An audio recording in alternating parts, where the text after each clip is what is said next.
Okay, so this guitar landed with a lot of history attached to it, and honestly, that's what got me excited. This is a brand I had no prior knowledge of, and once I started reading, I realised this wasn't just another guitar turning up at the studio.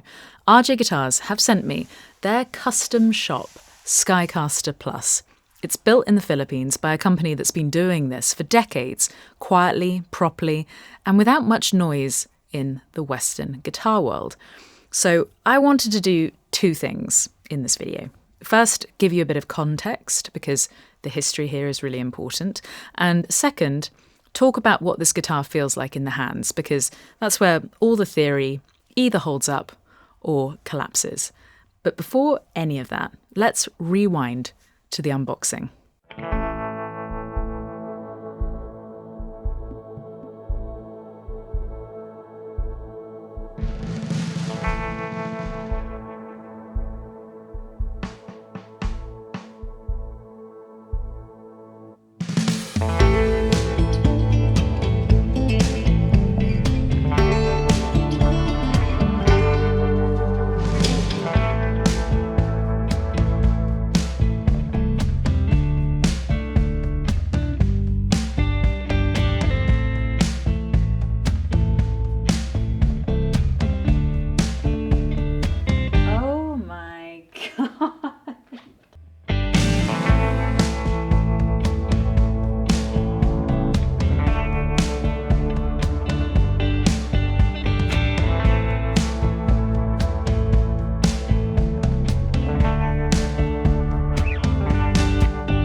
RJ Guitars isn't a startup brand chasing trends. It's built around one person, RJ Jacinto.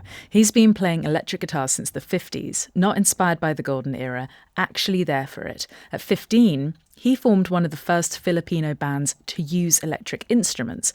A year later, he built a recording studio in his parents' backyard and introduced multi-track recording to the country by importing equipment most people had never even seen. So from the start, RJ wasn't just playing music.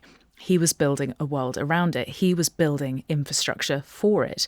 In the early 60s, he founded DZRJ, the country's first rock and roll radio station. New records took months to reach the Philippines at the time, so he had vinyl flown in from the US, the Beatles, the Ventures, Chuck Berry, Elvis. If you heard modern music back then, it often came through his signal. When martial law was declared in the 70s, that signal didn't go quiet. It became a pressure valve. DZRJ coined the term Pinoy rock and started playing original Filipino music that spoke directly to life under repression. Bands would send in demos and the DJs would play them. A generation found a voice. Then the regime noticed. RJ's stations were seized, his family businesses were taken, he narrowly avoided arrest and spent more than a decade in exile. While he was away, his music was smuggled back into the Philippines and played underground. During the 1986 People Power Revolution, when state media was silenced, the broadcasts calling people into the streets didn't come from a government tower, they came from RJ's. A rock and roll radio station became the voice of a peaceful revolution.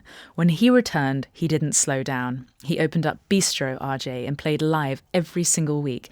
And somewhere in all of that, he got tired of switching guitars mid-set. A Fender for this, a Gibson for that, always interrupting the flow. So he asked a simple question. What if one guitar could cover the ground properly? And that question became RJ Guitars. I know, I'm yet to talk about the guitar itself, but there's one more thing that they actually sent me that ties the whole story together. This is an original vinyl copy of RJ and the Riots. This was RJ's high school band in the 60s. What's wild about this record is that it later appeared in the 1001 record collector Dreams by Hans Pecora, which is one of the main reference books serious vinyl collectors use worldwide. It received a rare 5-star rating, which basically puts it in the ultra-rare category. Very few Southeast Asian records appear in the book at all, so its inclusion brought international attention to this album decades after it was made, and eventually led to a Spanish reissue years later. Holding this while looking at the guitar makes something click for me. This isn't nostalgia for nostalgia's sake, it's continuity. The same person who was wiring up rock and roll in the 60s is still shaping how instruments are built today. God, I love history, and this is so exciting, learning so many new things about something so important. I can't wait to give this a spin.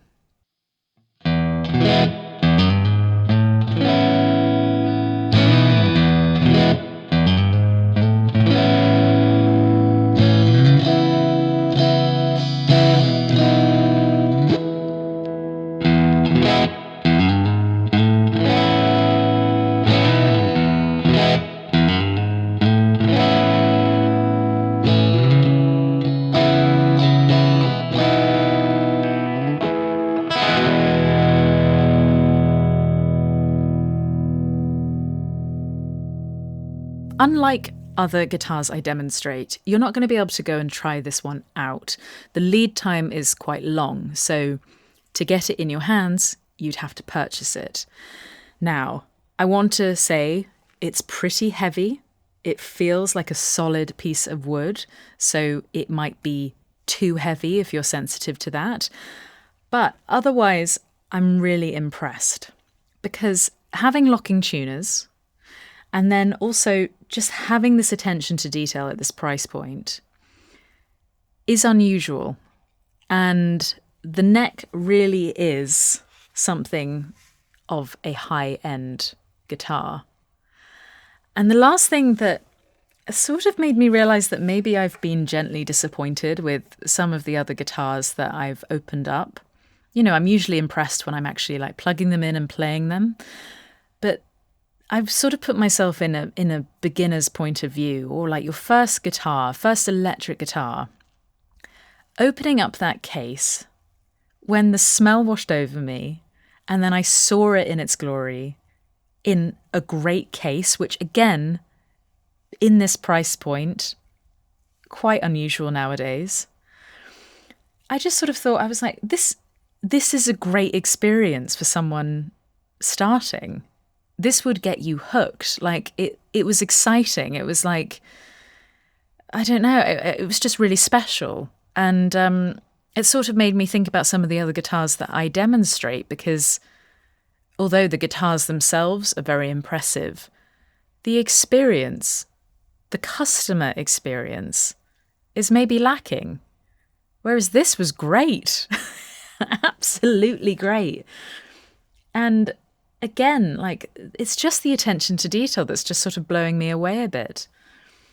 But yeah, I just wanted to chime in and give my review within this demo.